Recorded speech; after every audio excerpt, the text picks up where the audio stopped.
Após se utilizar dos veículos de comunicação da igreja para criticar as outras denominações, a imagem das igrejas pentecostais e neopentecostais começam a sofrer graves arranhões. Neste último bloco, vamos descobrir qual será o míssil atômico que colocará fim a essa guerra santa. Será a vitória de uma igreja ou a derrota de todas? Está envolvendo a fé, a religião, né? O emblema, o signo, né? Enfim, e estão brigando por poder, né? Quem termina ganhando? Quem vai vencer isso? Bem, o momento... Quem vai perder? Atualmente, nós estamos vivendo uma guerra santa, de verdade. Há muita gente que afirma que essa é a Segunda Guerra Santa. Vamos voltar aos anos 90. Né? Aliás, com a compra da Rede Record, em 89, a Rede Globo começa a observar uma profissionalização na Rede Record por parte dos bispos da Igreja Universal, que na verdade eles que comandavam nessa época a Rede Record. Então a Igreja Católica também preocupada com essa questão, porque por um lado a Igreja Católica perdia fiéis, por outro lado a Rede Globo perdia audiência. Então fizeram um pacto, houve vamos dizer que um pacto, certo? Entre a Igreja Católica e a Rede Globo. Igreja Católica lança o padre Marcelo Rossi. A Rede Globo começa uma guerra, que eu não chamo de santa, mas uma guerra midiática contra Edir Macedo. Não sei se você se recorda, em 1995, tem um caso que foi muito conhecido, que foi o chute da santa. Em 1995, o bispo Von Helder chuta a santa, a Rede Globo começa a transmitir isso e causa uma grande crise. Hoje em dia, o que é que acontece? Não é uma guerra midiática, não é uma guerra pela audiência. A Rede Globo, por exemplo, ela está assistindo o que está acontecendo no momento de forma passiva. Hoje é uma guerra pelo fiel, na verdade, entre a igreja, que é a Igreja Mundial do Poder de Deus, do bispo, do auto-intitulado apóstolo Valdemiro Santiago, e da Igreja Universal. O Valdemiro é um ex-pastor da Igreja Universal. Inclusive, ele foi até pastor aqui em Recife. Né? E que ele lançou sua igreja faz uma década, mais ou menos, e que essa igreja está arrebatando fiéis da Igreja Universal. Então, começou desde já uma série de acusações entre as duas denominações e que todo mundo pode assistir na televisão, diariamente. Algumas igrejas defendem que os fiéis não tenham em casa rádio, né, que não assista TV, que não vejam novelas, alguns programas, enfim. Essas estão com um discurso anacrônico? As duas igrejas? Algumas igrejas proíbem até que os fiéis assistam televisão. Dizem que é coisa do diabo. As neopentecostais não. As neopentecostais, elas têm a televisão como aliadas. Né? Para você ter uma ideia do nível, podemos dizer assim, de modernização, a Igreja Universal, por exemplo, quando eu fazia meus estudos etnográficos dentro da igreja, para observar como funcionava aquilo ali, inclusive sugeriam aos seus fiéis o uso da camisinha dentro da igreja. Quer dizer, eles estão muito bem antenados com o momento, não é? E sobre a questão da televisão, vale tocar nesse assunto, Miguel. Muita gente acredita que essas pessoas que assistem aos programas sobre exorcismo, aqueles testemunhos, acreditam que essas pessoas são passivas diante daqueles conteúdos. Como se as pessoas fossem, numa linguagem mais, no senso comum, alienadas.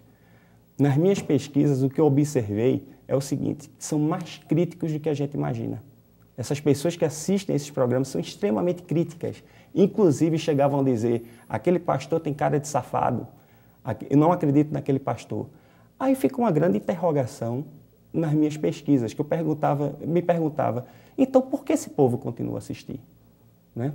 A catarse, é culpa, é apostar na lei divina, inclusive para o outro? Eu acho que além disso, pelo menos são as conclusões que eu tive, na verdade continuam a assistir, porque são pessoas, de uma forma geral, tão excluídas pelo Estado, pelo governo. Elas não encontram espaço na sociedade. E que, pelo menos, elas enxergam aqueles programas de televisão como um espaço onde elas podem se representar, podem se enxergar. É o mesmo que acontece com os programas policiais? Exatamente. Seria o lado bom Exatamente, porque o programa policial, ele insere aquele excluído num sistema que até De forma hoje, negativa. De forma negativa. Já a religiosidade não, de forma positiva. Ah, ele é um religioso.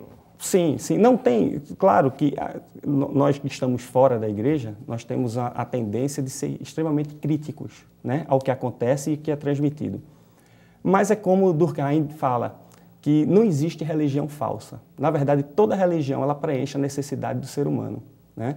E claro que essas igrejas elas têm um lado positivo, muito positivo. Por exemplo, elas conseguem restaurar vidas das pessoas.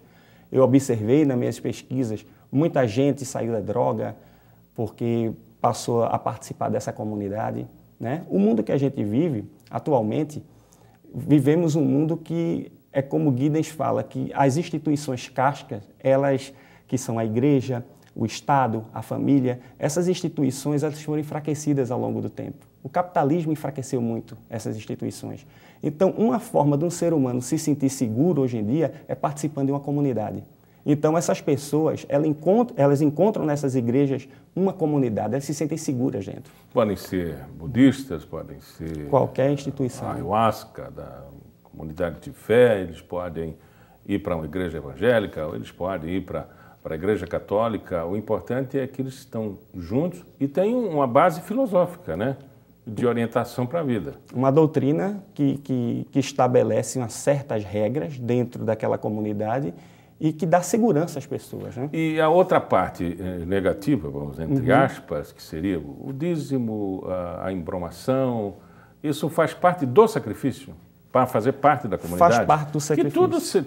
Há um sacrifício em qualquer um. Né? Faz parte. Inclusive, é uma coisa muito interessante que eu observei, é que dentro do sistema, vamos falar especificamente do neopentecostalismo, dentro do neopentecostalismo, por exemplo, quanto maior o sofrimento que a pessoa passa, me parece que há uma tendência de cobrar-se mais dízimo, ou pelo menos... O dízimo sempre é 10%, mas ou pelo menos uma necessidade do fiel, além de dizimar, dar uma oferta maior.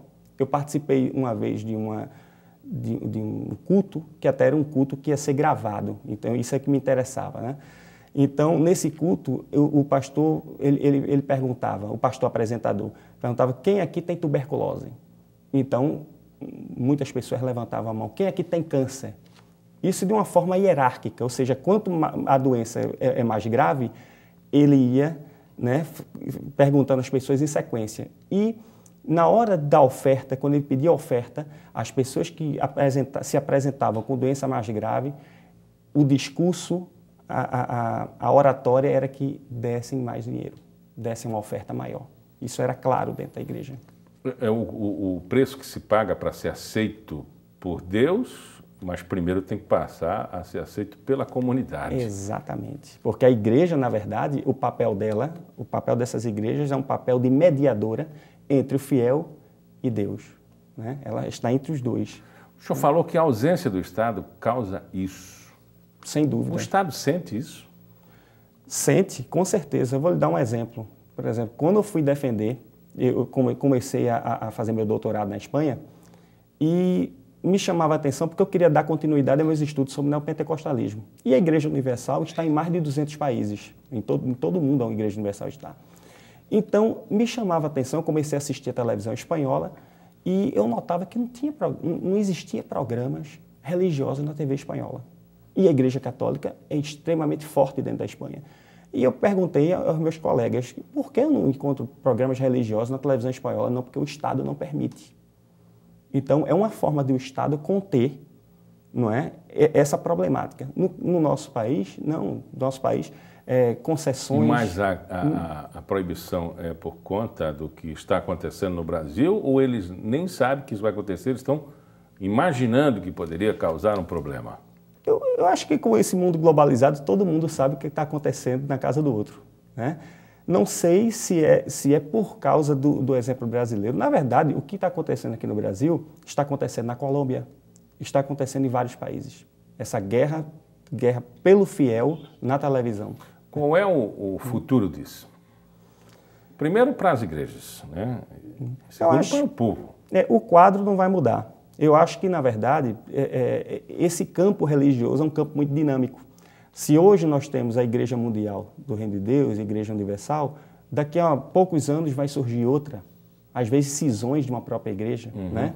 A Igreja Mundial, ela nasceu dentro da Igreja Universal. É a evolução da própria economia. Saímos da economia da sacolinha e vamos agora para os depósitos em cartão de crédito. Exatamente. É a dinâmica, né, da vida, né? Essas igrejas, com certeza vão aparecer novas igrejas. A Igreja Católica vai ter também que se renovar também, como está se renovando. A Igreja Católica hoje não é mais a Igreja Católica, digamos, há 15 anos atrás. Como é que fica a origem de tudo isso, da religiosidade, da fé, diante de tanta especulação financeira?